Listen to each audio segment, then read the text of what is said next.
Hello everybody, and welcome to my new series, Orcs Must Die Unchained.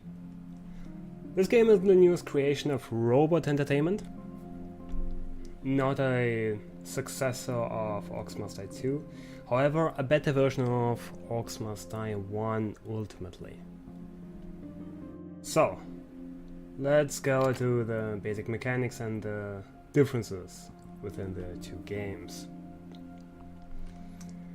First things first, Orcs Must Die 1 was a more or less unique title, a unique tower defense title, which gave the player the opportunity to be part of his defensive line. So not just turret, but also the player with his character. In the first part, one played with Maximilian.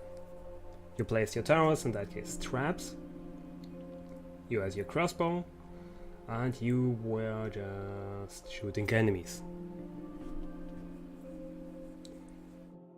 This game is basically the same, with a little bit more.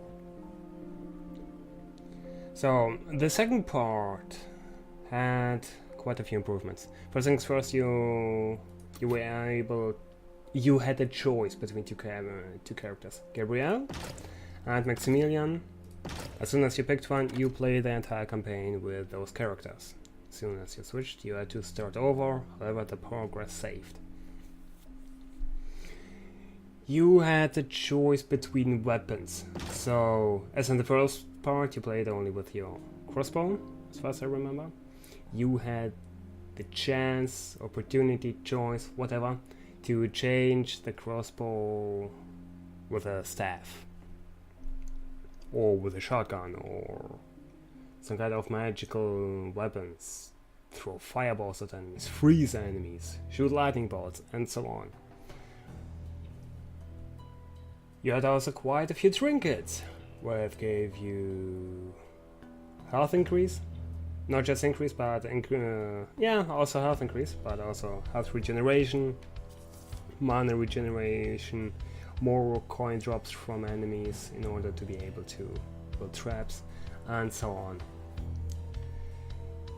In Orcs Must Die Unchained, as I said, it's not a successor of the second part. It is, however, a Orcs Must Die 1 Plus, because all characters are bound to their weapons or to their playstyle. So instead of having Maximilian shooting fireballs and running around with a shotgun, it's not possible anymore. He has only that crossbow,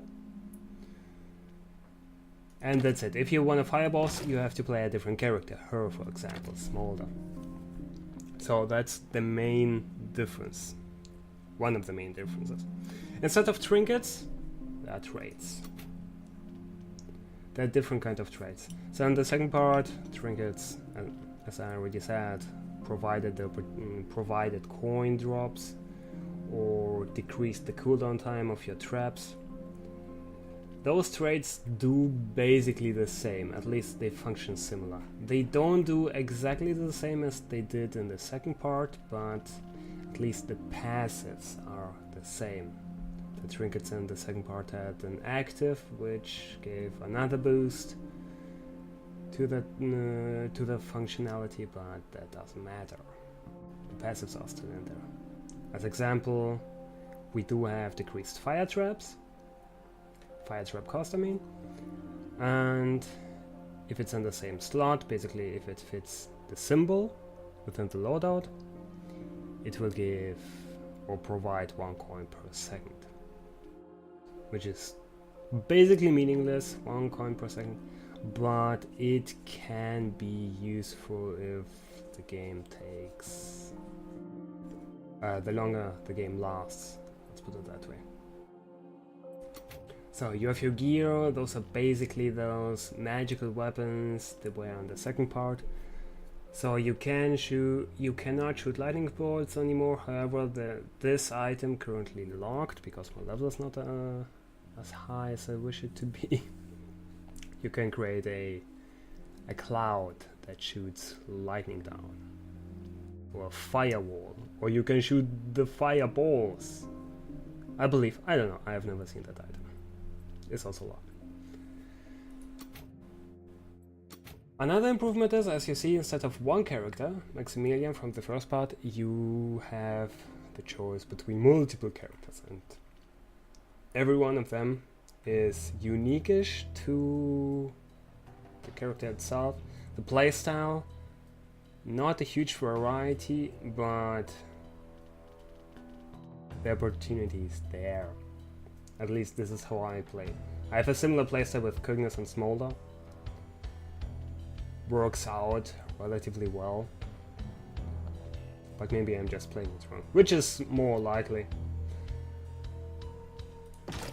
Different characters with different positions, different focuses. As example, Midnight, really high damage, has the ability to tank waves, incredibly strong enemies, can one-hit most enemies that later appear in the game, if they appear in the game.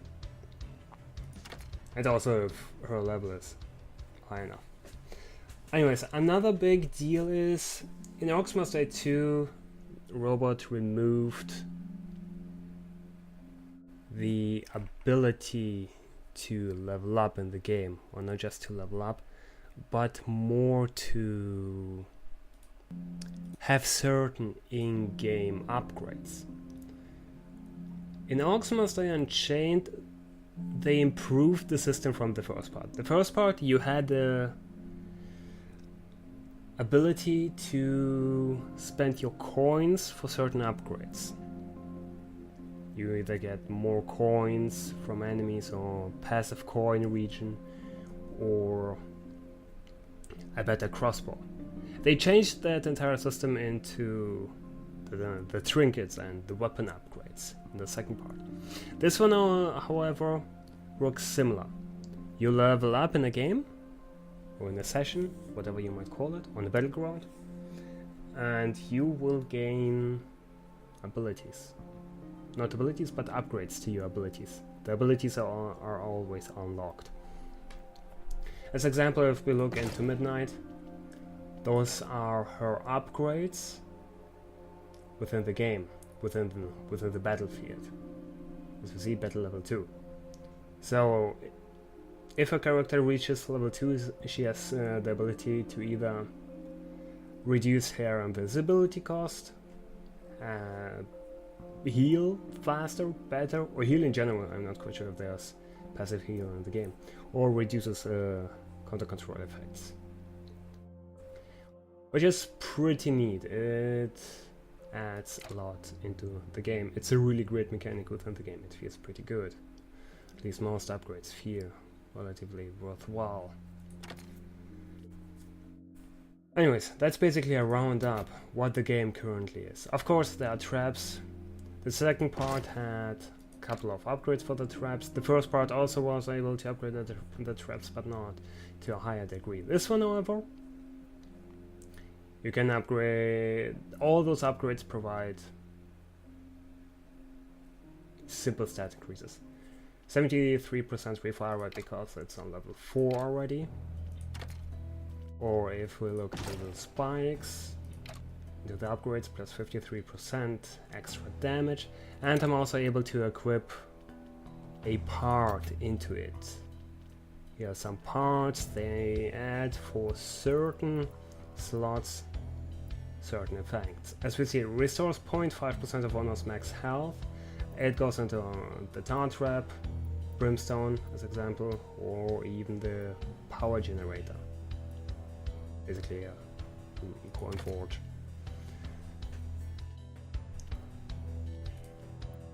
Also different kinds. Minus 10% cost, plus 500 starting coins. It's also possible. There's a relatively big variety of such improvements, which feels pretty good to get them, and also they make a huge difference within the game. The actual trap upgrades, less so. They can matter on a bigger scale, but with 2 or 3 traps at the beginning, they barely matter, if at all. Reduces traps cooldown by -3%, which is also pretty amazing, especially basically for everyone, for every trap. So yeah, this is a roundup. There's also some guardians instead of NPCs one was able to place in the first 2 games. Now there are certain spaces for guardians, and you can place per space 1 guardian. You are able to take up to 2 guardians to a battleground. So that's the idea. Let's see how that works. So I have to say, I do not record my voice and then the game, then I puzzle it together. I just record it on the fly, everything's together. So, might be not ideal. But it's something I'm comfortable with. Anyways, let's try the gameplay on the bands. The very first level, except the tutorial levels. They're not that amazing, but they will provide with a lot of strategy, or basically the general idea what this game is about. Anyways, let's go with the bands. The easiest character to show the game, the easiest character, multiple of them, they are the melee characters. They're able to just face tank enemies at the gate, and 5-star it is. Of course, 5-star is gated through the amount of rift points and the par time. On the bass, as far as I know, I believe the par time is 7 minutes, which would explain why I do have 5-star on everyone I have. Anyways, let's go with the basic character, which is Maximilian. A couple of different skins. Not 100% sure why and where I get them. Anyways, let's go with the basic one. Here's my loadout. This is the screen which gives the general idea how to place traps, how to redirect waves, and where to place guardians, of course. As we'll see, they have a shield symbol, so that means we should equip shield guardians. As we see, they have different kinds of symbols. They do basically the same. The newest patch, which will come tomorrow, they will be able to use different kinds of abilities, or they will inflict certain stats on enemies. But they function the same way as they did before, and they will ever do. We don't have trolls in this one, so that means it could take something we will get a benefit from. There's not a lot to do. I guess fire traps. It doesn't matter at this point. So I do have higher region, high HP region, just because it's comfortable. Let's switch it to something else. Bonus damage against ogres, and because it's in the same slot bonus as we see through the color, also higher primary attack damage. That one is only the increased damage to minions, only has the increased fire trap cost, and that one, because it's on the same slot, increased mana region and more coins. So now let's go to my traps. Spike traps, they do what you might think, they just spike enemies. Brimstone, as soon as enemies run over it, they will start to burn. The eye shot, not a huge deal, but it's really helpful because it's incredibly small and the damage is really good, I guess, is the sentence I'm going for. A pretty good damage. Tar Trap slows enemies, and through some kinds of upgrades it also gives me some HP if enemies run over. The Barricade, sensible what it does. Let's go with that one. Swinging Mace, it's a big swinging mace one can place on the ceiling. And the Grinder, if enemies go close to it, they will take damage over time. There we go, there's also some small description to it. Alright, let's see how that works out. So maybe we need to add a new window. Do we?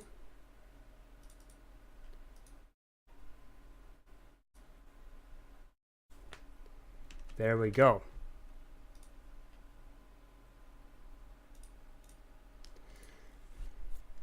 So, something I wasn't really sure how to record this, because it activates different screen, similar to League of Legends. I was a huge fan of it, but it seems like the game works fine with that. It automatically switches. Kinda unexpected. Let's do this thing. So there we go, there are a couple of different abilities. This is the stun from the crossbow. Just normal damage. That one is a huge single target damage ability. That's just a shield, basically. A shield that reflects damage, and that's just decreased trap cost. Unfortunately, thanks to the earlier PvP idea, big deal, kinda forgot to say it. This game was planned to be a PvP game, the end. Now they removed PvP entirely, and there are still a few things which is still from the PvP idea. For example, you are unable to sprint. Measure twice, cut once. I really hope they will I'll never notice this. add sprinting into the game at some point again. Whoopsie, almost Because hurt that myself was on that. one of the bigger things I'll just leave this right here. in the earlier games. I'll never notice this. The sprinting, it felt really, really good. Alright, so that's the basic idea. The Guardian, a lot of HP. If he stands on his spot, his home spot, he will regenerate health for every player around him. Minion portal. And he also has some range attacks, but that's not a big deal. Just that. Measure twice, cut once. There we go. Those are the ice traps. They are pretty small, fit into every... Broken some the fish. gate. You get that. I still got it. So, another big one of this game are the elements. So of course I'm not regenerating combos. The combinations of this game provide one with the Unchained meter. You see on the right side. If it's full, I can become a super being, a destroyer and ruler of worlds. Not worlds, worlds. This is what it basically does. Whoopsie, There, almost there hurt we go. myself on that. But what I was going to say earlier, I completely forgot, the elemental damage. It is pretty good. So there are a couple of different elements. As you see, there's fire, here's ice. They do what one might believe they do. Lightning is a pretty good one. If enemies die to lightning, they will create a lightning bolt that hits enemies around them, or their allies. Which also includes... good point. Which also includes... I never know how much, but a pretty big chunk of that speed. Not sure if it's a set damage or it's a percentage. There we go. Plus it's no longer. So there are different kinds of enemies, of course. There are light orcs. There are the mid orcs. There are some arbalists or crossbow orcs. Heavy orcs. We will see everyone. I'm definitely going to make a series out of it, so you will see all enemies at some point. Here we go. Those are the light orcs. They don't have barely have any HP with that difficulty. They barely matter. The medium orcs, a little bit more tanky, but not to a high degree. Then we have those kobolds. Right there. It's not everywhere. They just run into the pool. That's about it. The big guys, of course, every game is big guys. Those crossbow orcs. pieces of shit. I hate them. That's about it. Nothing else to add to them. I'll just leave this right here. So the variety of enemies, it feels good to have so many enemies. They'll never notice this. It's a really good add. Twice, cut once. They'll never notice this. Of course, they will add a few more upwards, I guess. I'm not quite sure how it is at the higher stage. This map is the lowest difficulty there is, so I'm not quite sure how it is on the highest difficulty. Because in the second part, all orcs, doesn't matter of the class or the tier. I mean, but at least the medium and the lighter, they had a shield. So one needed always an extra cover, which was not as of a big deal. I mean, at some point it wasn't a big deal at all. One shot from the second was enough to remove the shield, but it added a little bit of more flavor into the game. And puts one on the toes to be able to Whoopsie! react properly. Almost hurt myself on that. So let's I'll close just leave this right here. this one. Twice, cut once. That should do it. They shouldn't be able to react to get through. Wow! That's a lot of death! Those commanders are the best ones.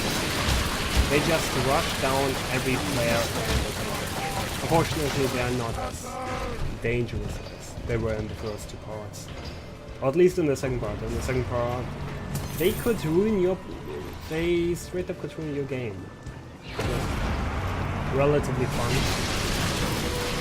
They've summoned a boss. I mean, it was not fun, but it was neat. They were really dangerous. Even when in that game, it just. There we go. It's dead. So bosses. Well, that's a better thing. Bosses are pretty good in that game. They do have a couple of different buffs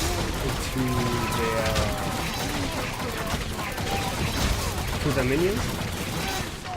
They do have some extra damage to the players, or they are just incredibly tanky and just rush down everything. So that was a 5-star game. Or sorry for the back. There we go. Little bit level up. Well, not level up. Still need a little bit. After every game, of course that's a really bad example because I already did this one with every character. After every game, if the map wasn't completed, their reward is always the same. 2 chests for different kinds of cards. Those cards can improve your traps or will provide you with new traps, parts, gear, guardians, traits, or consumables. I'm not sure what consumables are. I have never got one. And some skulls, of course, as we see right there. So those are the chests. I mean, it's quite a bad example. I cannot show one, but I will show one later. Not today, probably not today, but definitely tomorrow for a new daily.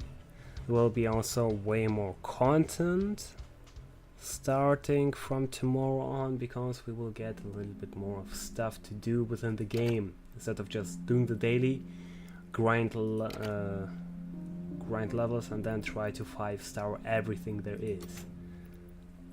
There are some endless modes, there are some weeklies. I will also show some weeklies, different kind of difficulties. There's a master difficulty. I'm a piece of shit, that's why I didn't complete anything of it, but we'll do it in the future. Oh, holy shit. Oh, flying enemies. Alright, that's neat. I've never looked into those. Anyways, I hope you enjoyed it. If you did, give it a like button. Feel free to follow me, so you will be informed for the next episodes. If you didn't, just give it a dislike. I do like any kind of discussions, so if there are questions, general feedback, or some kind of comments about the game or me, just leave a comment in the section down below. Thank you for watching, and I wish you a good day.